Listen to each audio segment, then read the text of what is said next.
Muito bem, voltando aqui à gravação da nossa videoaula, nós tivemos um probleminha aqui no celular, mas agora já resolvemos, está tudo certo. Nós tínhamos parado a nossa leitura nesse texto de número 2, um mercado de escravos, e vamos dar continuidade à leitura. O pecado se paga com a morte, enquanto que a obediência a Deus conduz à justiça. A morte é o salário do pecado, enquanto que a vida eterna é o dom de Deus por Jesus Cristo. Por isso o cristão deve viver não ao pecado, caso contrário, a obediência ao pecado o fará servo dele ou escravo dele. O apóstolo lhe faz uma analogia, irmãos, dentro desse assunto da vida diária dos cristãos, a um mercado de escravos que havia naquela época. Então, uma pessoa que era escrava, ela tinha um senhor, ela tinha um dono. O escritor, ele usa o termo aqui, patrão. Então ela não tem domínio de si mesma, ela não manda em si mesma, ela é escravizada por um patrão. E nesse mercado de escravo, as pessoas passavam por aquela feira e quando eles identificavam um escravo que eles gostavam e queriam adquirir para si, eles compravam, eles pagavam um preço por esse escravo. Então esse escravo, uma vez agora comprado, ele não mais estava no poder do seu patrão anterior, do seu senhor anterior. Agora ele tinha um novo senhor, ele tinha um novo patrão. Então o senhor antigo já não mandava mais nele. O patrão antigo já não tinha mais domínio e poder sobre ele. Por quê, pastor? Porque um novo senhor pagou um preço e levou ele para casa. É isso que Paulo está explicando aos irmãos de Roma, dizendo que uma vez que a gente foi comprado, uma vez que a gente foi resgatado, a gente não pode mais servir ao nosso senhor antigo, ao nosso patrão antigo. Quem é o nosso senhor antigo? É o pecado, é o mundo. Por quê? Porque um novo Senhor nos comprou. Nós temos um novo patrão, um novo dono. E aí Paulo explica que a quem nós servimos, nós o fazemos como Senhor. Por isso que a gente usa essa expressão bíblica que diz: aquele que comete o pecado é escravo do pecado, é servo do pecado. Por quê, pastor? Porque se você comete, você está fazendo um trabalho, uma obra ao pecado que era o teu senhor. E se você ainda está servindo a esse senhor, é ele que manda em você ainda, é ele que te domina, é ele que te controla. Agora, se nós somos comprados por um novo senhor, o pecado, que é o nosso antigo patrão, não pode mais mandar na nossa vida. Eu fui liberto, você foi liberto, a tua casa foi liberta para a glória de Deus. Aleluia! Me faz lembrar aquela história literal, mas também figurativa para representar Deus e Israel, a história de Oséias e a sua esposa Gomer. Os irmãos lembram que essa moça era prostituta? Os irmãos lembram que Oséias casou-se com ela? Os irmãos lembram que ela traiu Oséias e voltou para a vida de pecado? E a história diz que ela chegou a ser levada para o mercado de escravos para ser vendida. E aí os irmãos vão lembrar que Deus fala com Oséias dizendo assim, vai outra vez para resgatar a mulher da tua mocidade, e agora você vai pagar um preço por ela.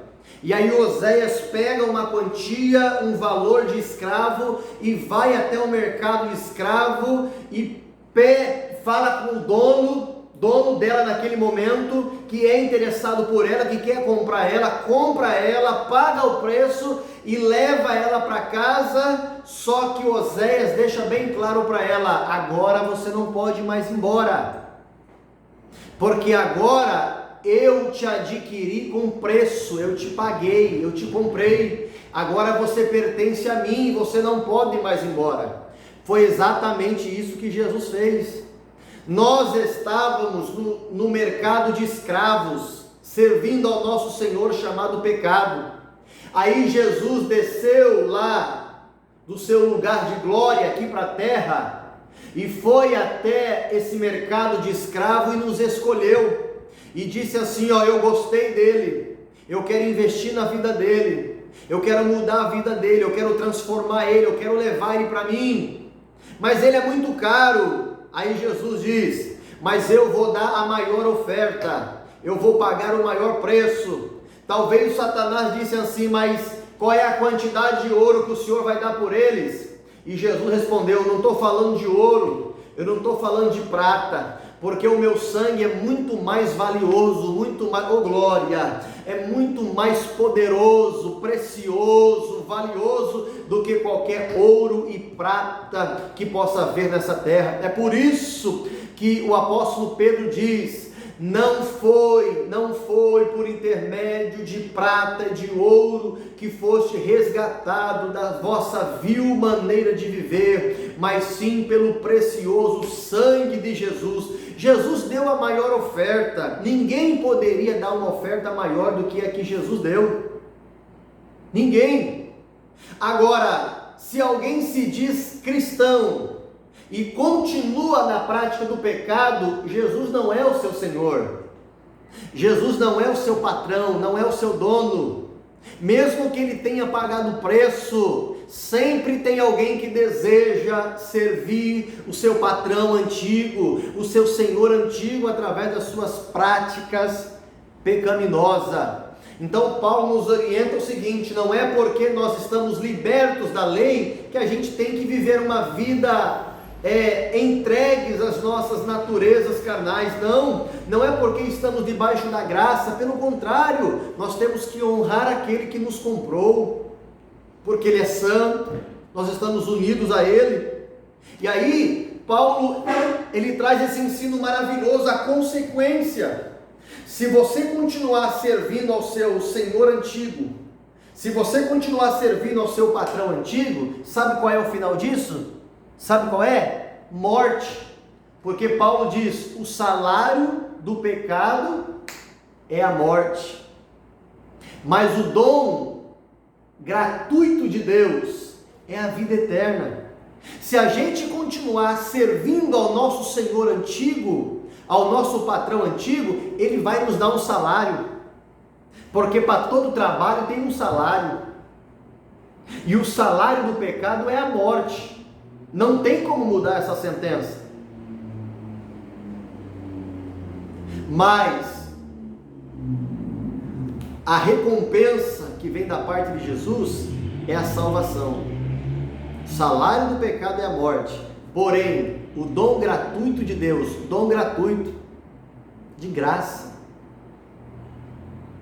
pela graça, de graça, porque nós não pagamos nada, mas ele pagou. Há uma expressão que diz assim: pela graça, mas não de graça. Não de graça no que sentido? Um alto preço foi pago, um valor muito grande foi pago, não por mim, porque eu não tinha condição e nunca vou ter, nem você tem, nunca vai ter condição de pagar pelos pecados que cometemos. Os nossos pecados nos dão uma sentença de condenação eterna, mas um alto, um grande, um maravilhoso preço foi pago, que é o sangue de Jesus Cristo. Então, se o salário do pecado traz a morte, porém, o dom gratuito de Deus, porque a Bíblia diz que a salvação é dom, e é de graça, porque foi pela graça, é a vida eterna, em Cristo Jesus. Não há Não há outra maneira de sermos salvos se não for pela pessoa de Jesus. Eu ouvi uma frase essa semana que me chamou muito a atenção. Alguém dizia assim: existe muitas religiões, mas só existe um Salvador. Existe muitas religiões, mas existe só um Salvador. E as religiões dizem que todas elas nos levam a Deus. Não é isso que a Bíblia diz. A Bíblia diz que só há um Salvador, e esse Salvador se chama Jesus, e só Jesus pode nos levar ao Pai. Por isso que a gente não prega religião, nós pregamos Jesus crucificado, ressuscitado, sentado no trono e governando a sua igreja. Oh glória! Nós pregamos reino e não religião. Reino e não religião. Eu quero ler um trecho aqui na apostila. Duas tentações a evitar. Localiza aí na sua apostila e acompanhe comigo essa leitura. Duas tentações a evitar. Entre os cristãos existentes, duas clássicas tentações quanto ao assunto em discussão. A primeira delas é dizer, escute, eu tenho salvação por fé, portanto, não importa o meu modo de viver, o que não é bíblico. Então, este engano tem permeado a igreja, tem norteado a vida de muita gente. Eu já tenho salvação por fé, portanto não importa o meu modo de viver. Como é que não importa, irmão? Se a sua vida, na prática, antes, era para alegrar e servir o seu senhor antigo, chamado pecado, hoje não. Hoje o seu senhor é outro, o seu senhor é Jesus, o seu patrão é outro. Então a vida muda. Diga-se de passagem que evangelho é transformação. Ninguém pode dizer que foi alcançado pelo evangelho se não tiver uma vida transformada por ele. Aliás, eu não provo para ninguém que eu sou salvo de boca para fora. Eu não provo para ninguém que eu sou liberto de boca para fora. Eu não provo para ninguém que a salvação chegou na minha vida de boca para fora. Como é que eu provo, pastor? Com evidências de obras e testemunhos. Porque a Bíblia diz que a gente conhece alguém não é pelo que ela fala, é pelo fruto que ela produz. Fazendo uma analogia à árvore, que cada árvore, segundo a sua espécie, ela é conhecida pelo fruto que ela dá. Então todo cristão é conhecido pelo fruto que ele dá. Eu só posso dizer que sou salvo se eu produzir fruto de salvação. Eu só posso dizer que sou liberto se eu produzir frutos dignos de libertação. Eu só posso dizer que eu estou ou passei pelo arrependimento se eu produzir frutos dignos de arrependimento. Era essa a mensagem que João Batista pregava. Produzam, arrependei-vos, convertei-vos e produzam frutos dignos de arrependimento. Não dá para dizer que serve a Jesus, para dizer que recebeu o evangelho e continuar na mentira, continuar no engano, continuar na fofoca, coração amargurado, cheio de ódio, dando um mau testemunho na sociedade, na família, na igreja. Ô irmão, que evangelho é esse? Que cristianismo é esse? Que Senhor é esse que nós estamos servindo? Nós precisamos de fato ser libertos pelo evangelho, pela palavra. Vivemos o reino de Deus dentro de nós, que a Bíblia diz que não é comida, não é bebida, mas é paz, alegria, gozo no Espírito de Deus. Aleluia, aleluia. Então tem muita gente que diz, eu sou salvo pela fé, então não importa a vida que eu vou viver. Importa em muito, porque somos templo do Espírito Santo. Paulo diz que a gente não pode fazer os nossos membros se prostituir com uma meretriz. Não podemos fazer dos nossos membros eles compactuarem com o pecado. Porque dissemos aqui anteriormente que nós fomos santificados, separados para um uso exclusivo de Deus. Oh glória! Uso exclusivo de Deus.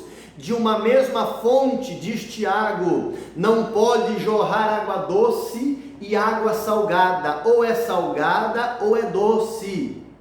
De uma mesma árvore não se produz dois frutos. Ou é fruto bom ou é fruto ruim. Então ou você é crente ou você não é. Ou você é salvo ou você não é. Ou você foi transformado ou você não foi. Oh glória! Isso é o que a palavra nos ensina. Aí eu coloquei aqui uma observação. Nós não concordamos porque não acreditamos na teoria calvinista de uma vez salvos, salvos para sempre, porque ela não é bíblica. Calvino foi um homem de Deus. Existem muitas doutrinas de Calvinos que são doutrinas bíblicas, doutrinas que trazem crescimento, que trazem edificação, mas esta corrente teológica, esse pensamento teológico de Calvino, a Bíblia, ela não confirma, ela não dá base. Uma vez salvo, salvo para sempre, não. Porque o reino de Deus é tomado à força. A Bíblia diz que guarda o que você tem para que ninguém tome a sua coroa. Diz também a palavra, seja fiel até a morte, dar-te-ei a coroa da vida.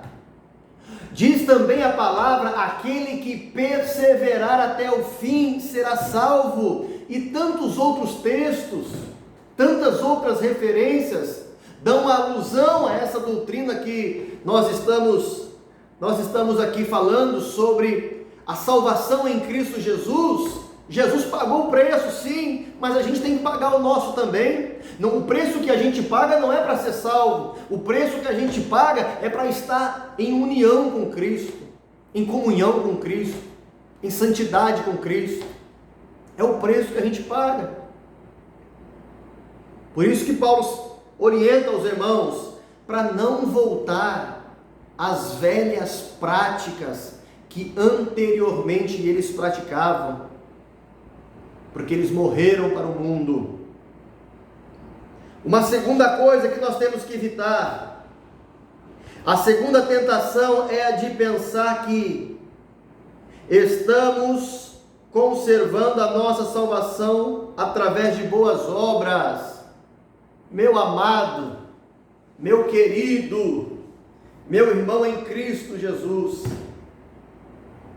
nós temos que aprender que se as nossas obras pudessem trazer algum benefício para nós, não era necessário Jesus deixar o seu trono de glória para descer aqui na terra, porque certamente ele ia revelar ao homem que todo ser humano era capaz de praticar obras de justiças para que fossem salvos.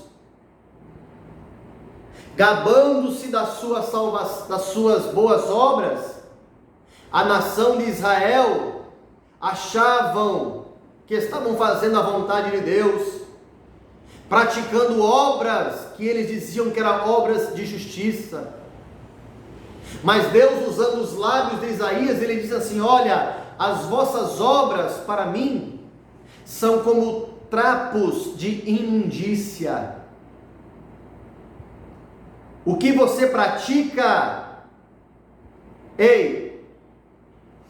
são como trapos de sujeira, não te salva, não te liberta, não te perdoa, não te transforma.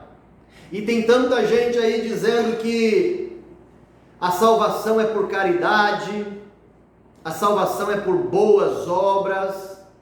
A salvação é para socorrer o necessitado, as viúvas, os órfãos. Quando se fala de âmbito de salvação, estão muito enganados. Porque Paulo diz na carta aos Efésios, no capítulo de número 2, que a salvação é um dom de Deus e foi dado pela graça. Não vem de nós, diz Paulo. Não vem de nós, vem de Deus. A manifestação da salvação foi dada por Deus, porque o homem não tinha recursos. A Bíblia diz que Deus olhou para a terra e não achou um justo sequer. Um justo sequer. E Paulo diz, como já dissemos anteriormente, que todos, sem exceção, pecaram e se afastaram. Se todos pecaram, ninguém poderia elaborar um plano de salvação a não ser o próprio Redentor. Oh glória! Oh glória! Então a salvação, diz a Bíblia, que é pela fé em Cristo Jesus. Nesse mesmo texto que Paulo fala aos Efésios, no capítulo 2, ele explica por quê. Por que não vem pelas obras? Para que ninguém se glorie. Porque Deus não vai admitir alguém chegar no céu e dizer: Senhor, eu estou aqui por causa da minha caridade, por causa das minhas obras, porque eu socorri alguém, porque eu ajudei alguém. Não. Pelo contrário, o que Deus nos ensina é: meu filho, você é salvo não é pelo que você faz, é porque o meu filho fez. É porque o que eu fiz por você, dando o meu filho amado, aleluia, para morrer pelos seus pecados. Então a salvação não é pelo que você faz, mas é pelo que Cristo faz. Agora é muito importante entendermos o que Tiago nos ensina a respeito das obras, porque ele diz que as obras é importante sim, e ele até explica que a fé, se não tiver obra, ela é morta. E ele explica, fazendo uma analogia, usando o personagem Abraão, dizendo que Abraão não foi salvo só pela fé, mas Abraão foi salvo pelas obras, porque Deus o justificou pelas obras que ele fazia. Como assim? Obediência, obras de obediência, não é obra de caridade, não é obra de socorrer alguém, não é obra de ajudar alguém, é obra de obediência a Deus e a sua palavra. Então, nós não somos salvos pelas obras, mas fazemos obras porque somos salvos. A gente não pode fazer obra pensando em ser salvo. Nós temos que fazer as obras porque já somos salvos, porque Cristo nos salvou. E se Ele nos salvou, eu tenho que falar para esse mundo quem Ele é. Eu tenho que fazer da minha vida, do meu coração, que o amor de Deus seja transmitido, porque a Bíblia diz que o Espírito de Deus traz o amor de Deus para nós, e é através desse amor que as pessoas são alcançadas, são impactadas, são atraídas a Cristo. Diga-se de passagem que o amor é o principal pilar do cristianismo, é a fonte de todo o cristianismo. Tudo que se faz no reino de Deus tem que ter amor. Tudo que se faz. Conhecimento sem amor é inútil. Dons sem amor é inútil. Ministério sem amor é inútil. Riqueza sem amor é inútil. Porque todos os dons, todas as bênçãos, tudo que Deus dá, tem que ser envolvida com esse sentimento nobre chamado amor, para que o mundo seja alcançado pelos dons, embrulhados pelo amor. Receba esta palavra, creia nesta palavra e peça para o Espírito Santo: me ajuda, Espírito de Deus, a viver esta palavra. Então, essas teorias de que uma vez é salvo, sempre seremos salvos, Não existe evidências bíblicas para comprovar. E essa teoria que diz que Jesus já pagou o preço, eu não preciso mais fazer nada, também não existe base bíblica para isso. Essa teoria que diz que nós somos salvos pelas obras que praticamos, não existe base bíblica para isso. Aleluia! Por isso que o nosso coração tem que sempre ser grato a Deus, porque foi por Ele, por intermédio dEle e para Ele, que Ele nos salvou. Por Ele, por intermédio dEle e para Ele, e nós devemos agradecê-lo. Aleluia! Porque sem Ele nada nós somos. Nada nós somos.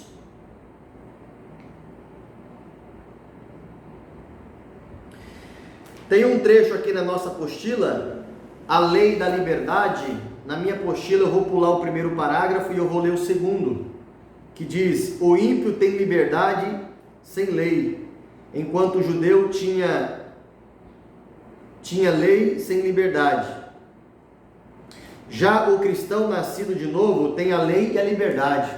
Que glória, hein? Que maravilha! Ele está dizendo que o ímpio, entre aspas, tem uma liberdade sem lei. Na verdade não é uma liberdade que a Bíblia nos ensina. Já o judeu tinha lei, mas não tinha liberdade. Agora nós cristãos temos os dois, a lei da palavra e a liberdade em Cristo Jesus. O domínio de Cristo sobre nós coloca-nos sobre uma lei pessoal muito elevada, pois trata-se de uma união espiritual com Ele.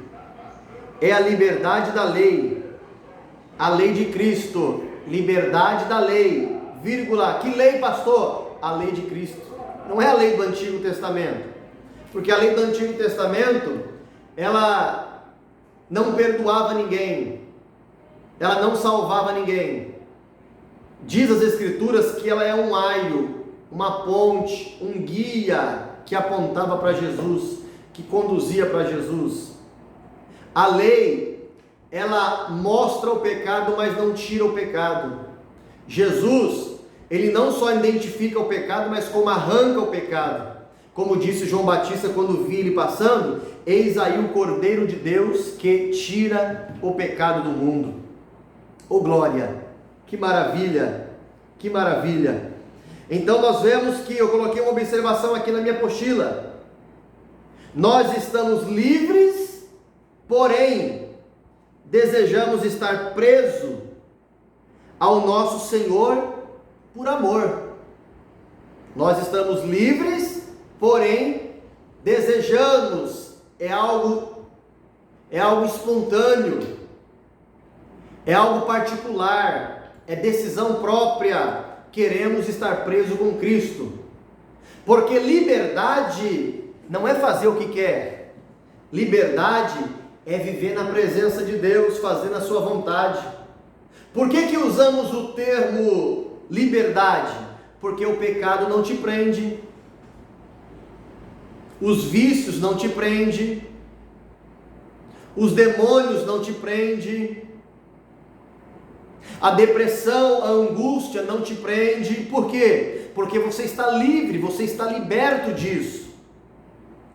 Mas não é porque você está liberto disso que você vai fazer o que você quer, não. Você está preso em alguém. Esse alguém é nosso Senhor, esse alguém é Jesus, é o teu novo patrão, é o teu novo dono, é o teu novo Salvador. Aleluia!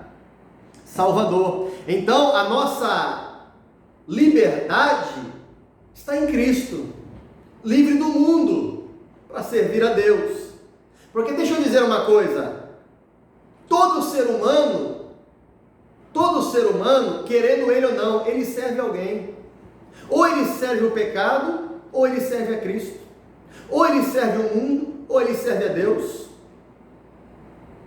Não tem para onde correr. Não existe uma outra explicação. Todo ser humano, usando o termo que Paulo usou aqui, é escravo de alguém, serve alguém. Eu costumo dizer que a nossa vida sempre será gasta em alguma coisa. Ou a nossa vida é gasta no prazer do pecado, servindo a Satanás, ou a nossa vida é gasta na santidade, servindo a Jesus. Porque da mesma forma que um ímpio gasta a sua vida na bebida, nas drogas, na prostituição, nas baladas, nas noitadas, da mesma maneira que ele gasta, ele está perdendo a sua saúde, ele está perdendo a sua vida. Em contrapartida, nós também estamos gastando a nossa vida. Aonde, pastor? Na oração, no jejum. Quando você fica sem tomar um café, você fica sem um almoço, você fica sem uma janta. Quando você passa um dia consagrando, você está gastando energia, você está gastando tempo, mas gastando para Jesus, gastando para a sua obra, gastando por vidas, oh glória. Isso tem uma recompensa muito grande, enorme, porque isso é registrado no céu. A nossa vida é gasta em alguma coisa. Eu lembro das palavras de Paulo à igreja de Corinto. Ele dizia assim: eu gastarei e me deixarei gastar pelas vossas almas. Era como se Paulo pensasse que a sua vida fosse uma borracha que era usada por Deus para salvar vidas, apagando os pecados, a iniquidade das pessoas, e a borracha é gasta. E a borracha vai gastando, até que some. Isso aconteceu com a vida do apóstolo. Ele gastou toda a vida dele para abençoar vidas, através do evangelho, apagar o pecado das pessoas. E quando chegou no final da sua vida, ele disse aquela expressão tão maravilhosa que nós conhecemos: eu combati o bom combate, eu acabei a minha carreira. Em outras palavras, a minha vida foi gasta. Eu acabei a carreira, mas também guardei a fé. E ele diz assim, e eu acredito que a partir de agora eu estou sendo oferecido como libação, oferta de libação diante do altar do Senhor. Paulo está dizendo, lembrando aos irmãos, que assim como os hebreus tinham o costume de oferecer no altar de Deus ofertas de libação, que era líquido e derramava todo o líquido que estava dentro do vaso em oferta a Deus, o Eterno de Israel, Paulo está dizendo: a minha vida está sendo oferecida no altar de Deus, oh glória, eu estou sendo derramado como um líquido precioso no altar de Deus. Enquanto não cair a última gota, enquanto não cair tudo desse vaso, o meu propósito não acaba. Quando for tudo lançado diante do altar de Deus, aí eu estou preparado para partir para a eternidade. Será que você entende esse mistério? Há um tesouro dentro de você, há uma unção dentro de você, há uma obra dentro de você que tem que ser colocada para fora. E enquanto não for colocado tudo para fora, a unção, o conhecimento, os dons, o amor, o ministério, enquanto tudo não for colocado para fora no altar de Deus para abençoar a nossa geração, nós não estamos prontos para partir dessa terra. Isso quer dizer que a gente não cumpre a carreira, não cumpre o nosso propósito. E é isso que Paulo está ensinando nos seus escritos aos irmãos de Roma. Somos escravos, estamos presos em Cristo, mas por amor. Isso nos faz lembrar da cultura judaica, quando escravizava um servo, a história diz que chegava o ano da libertação, e quando chegava esse ano da libertação, o ano do jubileu, o seu senhor dispensava o seu servo para ir embora e viver a sua vida. Mas aquele servo que amava o seu senhor, ele dizia assim: meu senhor, eu não quero ir embora, eu quero ficar aqui contigo, eu quero morar contigo. O seu Senhor abriu a porta para ele ir embora, deu liberdade para ele fazer o que ele quisesse da sua vida, mas aquele escravo amava tanto o seu Senhor, que ele dizia: eu não quero ir embora, eu quero morar com o Senhor, eu quero servir ao Senhor, eu quero obedecer ao Senhor, eu quero trabalhar para o Senhor, oh glória. Aí então, o seu Senhor dizia: então fica comigo, mas eu preciso te marcar. E a história diz que furava-se a orelha daquele escravo como símbolo de que agora ele pertencia ao seu Senhor eternamente, até o último dia da sua vida. Nós temos que ser escravos, simbolicamente, de orelhas furadas, aquele escravo que deseja viver com o Senhor, deseja obedecer, deseja servi-lo por amor, porque ele abriu a porta para a gente ir embora, mas quem ama quer ficar, quem ama quer servir, porque sabe quem é o seu Senhor. Oh glória! Esta é a revelação que o apóstolo Paulo trouxe aos nossos amados irmãos da igreja, aos romanos. Amados, nós estamos chegando ao final desta videoaula. Para não ficar muito extenso, eu vou encerrar aqui o assunto e durante a semana vou estar gravando novas aulas para estar compartilhando com todos vocês. Que Deus abençoe a sua vida, que Deus abençoe a sua casa, que Deus abençoe o teu ministério. Não pare de estudar, não pare de meditar na palavra, não pare de buscar o Senhor, porque Ele é a nossa fortaleza, é Ele que nos sustenta. Nesses tempos difíceis, só Deus é o nosso socorro. Que Deus abençoe o nosso Brasil, Deus abençoe o nosso estado, Deus abençoe a nossa cidade, Deus abençoe os nossos bairros, que Deus abençoe a sua igreja, cuja nós fazemos parte dela, que Deus abençoe o teu ministério, que vocês tenham experiências maravilhosas com Deus nesses tempos difíceis. Até uma próxima aula, querendo Deus, se assim o Senhor nos permitir, estaremos aqui gravando para compartilhar ao teu coração. Deus te abençoe em nome de Jesus.